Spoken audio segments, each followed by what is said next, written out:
For weeks, the internet has been reading between the lines, every cancelled appearance, every missing moment, every quiet shift in body language.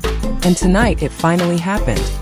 Young Mei Mei and Yulong walked on stage and said, in the calmest voices imaginable, that the rumors were circling something real, but not the story anyone expected. What they revealed wasn't a scandal. It was a human moment, private, frightening, and surprisingly brave. And once you hear the full reason, you may never look at celebrity silence the same way again. Silence is rarely neutral in the celebrity world. It becomes a language of its own, and audiences are trained to treat every absence as evidence.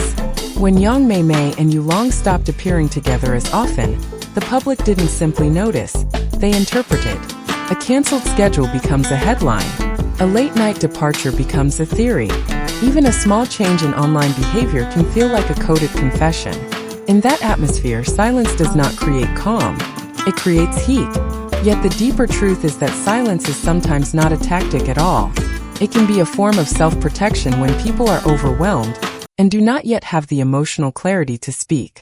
Many couples, famous or not, go quiet not because they are hiding wrongdoing, but because they are trying to keep something from breaking completely. When emotions are too raw, words can become weapons. In those moments, staying quiet is a way to avoid saying something that cannot be taken back. This is why their silence carried such force. It sat at the intersection of two realities: the public's hunger for explanation and a private relationship trying to survive a difficult season. That tension is what makes the story so magnetic. People weren't only curious about what happened, they were curious about why it was handled the way it was. What makes this chapter emotionally compelling is that silence mirrors the viewer's own experiences. Most people know what it feels like to go quiet under pressure. The phone left unanswered, the conversations delayed, the truth postponed because it feels too heavy to hold out loud. In that sense, their silence was not just a gap in information. It was a portrait of strain, written without words, and it invited the audience to lean in closer, partly out of curiosity, but also out of recognition. When the couple finally addressed the situation, the most striking element was not scandal but weight.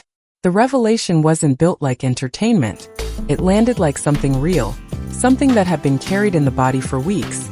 Uncertainty, fear, and the exhausting labor of trying to function normally while your inner world feels unstable.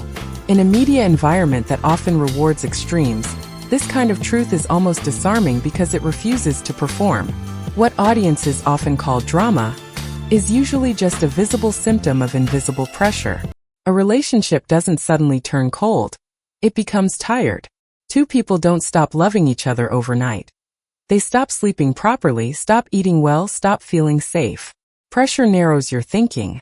It makes you interpret neutral comments as criticism and ordinary moments as threats. It pushes you into survival mode, where you are not choosing your reactions so much as enduring them. The specific kind of pressure they described is especially intense because it is not purely emotional. It has layers: expectation, timing, identity, responsibility, and the fear of being judged for whatever choice you make. Even people who are not public figures can relate to the sensation of being trapped between what you feel and what you think you are supposed to feel. When that happens, you begin to doubt yourself. Then you begin to doubt your partner. Not because they are your enemy, but because your nervous system is looking for something to blame. That is why the story resonated. Viewers didn't just hear a secret. They heard the anatomy of pressure. The couple's distance, their silence, their tension suddenly had context. It wasn't a performance. It was a relationship wrestling with uncertainty in a world that demands certainty on demand. In the end, the shock wasn't the topic itself. The shock was recognizing how quickly pressure can turn love into a battlefield, even when both people still want to hold on. One of the most painful paradoxes in relationships is that being strong can sometimes be what breaks you. Many couples, especially those under public scrutiny, develop a habit of coping through performance. Smiling through discomfort, protecting each other by pretending nothing is wrong, and carrying fear in silence so the world cannot take advantage of vulnerability. On paper, it sounds noble. In practice, it can become isolating. Strength, when misunderstood, turns into emotional self-denial. You stop saying, "I'm scared," because you think fear is a burden. You stop asking for support because you don't want to appear needy. You start managing your partner's emotions instead of sharing your own. Eventually, you are not relating to each other as two human beings. You are relating as two exhausted caretakers, each trying to keep the other afloat while secretly sinking. This is why breakdowns often happen in couples who still love each other deeply. Love does not disappear, but access to love becomes blocked by stress responses. One person shuts down. The other interprets the shutdown as indifference. The shutdown partner feels misunderstood and retreats further. The cycle tightens and suddenly the relationship is full of noise but no understanding. At that point, even simple decisions can feel like tests of loyalty. Their story was particularly resonant because it acknowledged the hardest part. The moment when you begin to see the person you love as someone who might hurt you. Not intentionally but indirectly, through silence, through distance, through not knowing what to say. When fear takes over, the mind seeks safety, and sometimes it wrongly identifies your partner as the danger. The courage in their narrative is not that they stayed perfect. It is that they admitted they were not coping well. That admission is deeply human and for many viewers quietly liberating. It gives permission to recognize that strength is not pretending. Strength is naming what is happening before it destroys the bond. In the end, their breakdown was not a failure of love. It was a warning about what happens when couples try to carry heavy seasons alone, without language, without help, and without rest.